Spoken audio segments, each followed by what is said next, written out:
Middle class और lower class अक्सर अपनी कंपनी के लिए काम करते हैं, अपने बॉस के लिए काम करते हैं, उसके बाद गवर्नमेंट के लिए काम करते हैं इन द फॉर्म ऑफ टैक्सेस, और उनकी पूरी जिंदगी इसी लूप में घूमती रहती है। लेकिन riches mind their own business, वो खुद को बढ़ाते हैं और ये सब हम जानेंगे। और इस वीडियो में हमारे साथ जुड़े हैं ताऊ, जो पिछली वीडियो से जुड़े हुए हैं, जिनका पर्सपेक्टिव अलग है और अच्छा भी है।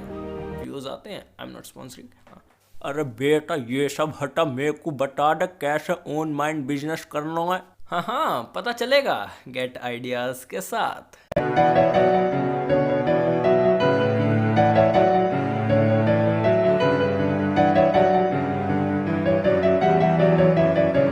एसेट्स और लायबिलिटी के बारे में जानने के बाद, जो कि हमने इसके पिछले पार्ट में मतलब कि चैप्टर 2 में जाना था, उसको जानने के बाद समझ आ गया कि हाउ थिंग्स वर्क्स। और जिसने वो नहीं देखा है अभी ओवरव्यू दे देता हूँ। Good boy. एसेट्स का मतलब जो तुम्हारी जेब में पैसे लेकर आए, ठीक है, और लायबिलिटी का मतलब जो तुम्हारी जेब से पैसे लेकर जाए in the form of taxes, EMI, loan, इन सब के, ठीक है। अब अच्छे से जानना है तो चैप्टर 2 पिछली वीडियो का लिंक डिस्क्रिप्शन में मिल जाएगा, देख लो आराम से। अब chapter 3 mind your own business. McDonald के फाउंडर रे क्रॉक को यूनिवर्सिटी ऑफ टेक्सास में एमबीए की क्लास में एक लेक्चर देने के लिए बुलाया जाता है कि आओ हमारी क्लास में लेक्चर दो, बच्चों को मोटिवेट करो, इंस्पायर करो। और उसी क्लास में रॉबर्ट का फ्रेंड था एक। तो अब आते हैं वो, और मैकडॉनल्ड के फाउंडर रे क्रॉक पूछते हैं कि बताओ मेरा बिजनेस किस बारे में है। सब हंसने लगते हैं कि बहुत सिंपल क्वेश्चन है यार, मैकडॉनल्ड का बिजनेस किस बारे में है, बर्गर्स बेचता है, सिंपल। लेकिन नहीं, रे क्रॉक मैकडॉनल्ड के फाउंडर कहते हैं कि एब्सोल्युटली रॉन्ग आंसर, जो कि एक्सपेक्टेड भी था। But the main business of McDonald is of real estate. और यही बात रिच डैड ने भी बताई थी कि अपने बिजनेस से मतलब होना चाहिए। फाइनेंशियल स्ट्रगल ज़्यादातर वही लोग करते हैं जो अपनी पूरी ज़िंदगी दूसरों के लिए काम करने में निकाल देते हैं, जैसे अपने बॉस के लिए, कंपनी के लिए, गवर्नमेंट के लिए। लेकिन अमीर लोग अपने एसेट कॉलम को बढ़ाने के बारे में सोचते हैं, जबकि बाकी सब अपने इनकम स्टेटमेंट पर ध्यान देते हैं। अब इसको अच्छे से समझो। एक मिडिल क्लास थिंकिंग क्या होती है? एक डिग्री लेने के बाद एक और higher degree so that I can get a better job, यही ना। और अपनी नेटवर्थ दिखाते हैं, और most of the time net worth होती है लायबिलिटीज के ऊपर, जिसका कोई मतलब है ही नहीं। अब एक कार शोरूम से परचेज होते ही, बाहर निकलते ही उसकी वैल्यू 25% तक गिर जाती है। अब ये जो 25% गिरा है, ये नेटवर्थ में भी तो काउंट होएगा, लेकिन उसका एक्चुअल प्राइस क्या है? 25% कम। अब सपोज करो तुमने 100 रुपए की चीज खरीदी, ठीक है, वो 100 रुपए की चीज तुम्हारी पूरी नेटवर्थ में काउंट होगी, लेकिन खरीदते ही वो तुम्हारी 100 रुपए की चीज 75 रुपए की बच गई, तो वो तुम्हारी एक्चुअल वैल्यू नेटवर्थ की वैल्यू से तो अलग है ना। इसलिए नेटवर्थ से इतना कोई फर्क पड़ता नहीं है। इसलिए माइंड योर ओन बिजनेस।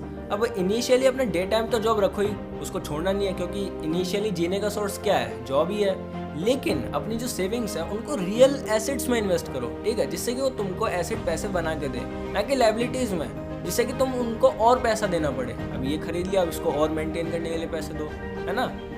जितना हो सके उतना एक्सपेंसेस को कम करो, लायबिलिटीज को कम करो, और एक तगड़ा बेस बनाओ एसेट्स का। ये this is the way how to start. और एसेट्स जैसे कि ऐसे बिजनेस जहाँ पर तुम्हारी प्रेजेंस की जरूरत बहुत कम हो या फिर ना ही हो, क्योंकि अगर तुमको वहाँ पर जाकर काम करना पड़ रहा है तो एक तरह की वो जॉब ही हो गई, ठीक है। Stocks, bond, income generating real estate और भी बहुत कुछ।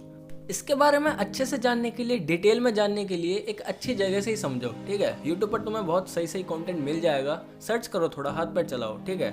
और वही एसेट्स लो जिसमें तुम्हारा बहुत तगड़ा इंटरेस्ट है, उस फील्ड में तुम्हें बहुत मजा आता है जानने में, सीखने में, पढ़ने में। नहीं तो कोई ऐसी चीज जिसमें हमारा इतना इंटरेस्ट नहीं होता, ज्यादा इंटरेस्ट नहीं होता, फिर हम उस पर ज्यादा ध्यान नहीं दे पाते। और once you are growing then try to invest in small cap companies, लेकिन उतना ही जितना तुम बेयर कर सकते हो। रिस्क होता है, हाँ बहुत रिस्क होता है, लेकिन अगर तुम अपने इंटरेस्ट के हिसाब से इन्वेस्ट करोगे तब तुम्हें पता होगा when to do, what to do. और as your cash flow grows, जैसे जैसे तुम्हारा कैश फ्लो बढ़ने लगे, have some luxurious thing in your life, for your self, for your parents, for your partner, for your friends, जिसको भी तुम चाहो तो मुझे भी दे देना, ऐसी कोई दिक्कत वाली बात नहीं है, मैं ले लूंगा। क्योंकि लग्जरियसनेस एक बहुत अच्छा रिवॉर्ड है तुम्हारे पेशेंस का, तुम्हारे हार्डवर्क का। एक मर्सिडीज ले लो। अरे बेटा अभी तो तूने पिछली वीडियो में सारा कबाड़ ही बताया। हाँ तो लेकिन मैंने कहा कि once you grow, once your cash flow grow, पता है ये बहुत बड़ी दिक्कत है। मिडिल क्लास और लोअर क्लास को बहुत जल्दी लग्जरियसनेस चाहिए होती है, लेकिन अमीर लोग वेट करते हैं, दे हैव पेशेंस। और अमीर कोई भी बन सकता है, लेकिन सबसे पहले अपने अंदर से अमीर बनना है, ठीक है, अपने माइंडसेट से अमीर बनना है। वो रिच एथिक्स, वो रिच हैबिट्स, उन सबको अपने अंदर लेके आनी है बस। अरे बेटा, अब हैबिट के लिए क्या करूं? अभी तो तू पैसान के बारे में बता रहा हो, अब इन हैबिट को कहाँ से लेके आऊं मैं? हैबिट्स चॉइसेस, इसकी भी प्लेलिस्ट है गेट आइडियाज पर। द कंपाउंड इफेक्ट के नाम से प्लेलिस्ट है, जाकर देख लो ताऊ।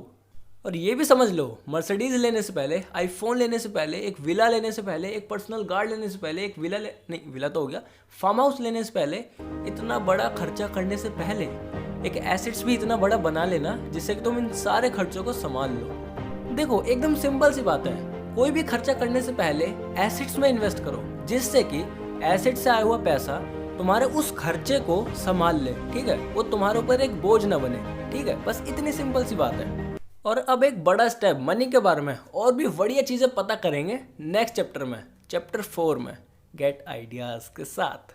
अरे आ जाता हूँ, नेक्स्ट चैप्टर की वीडियो भी बनानी है। चला जा।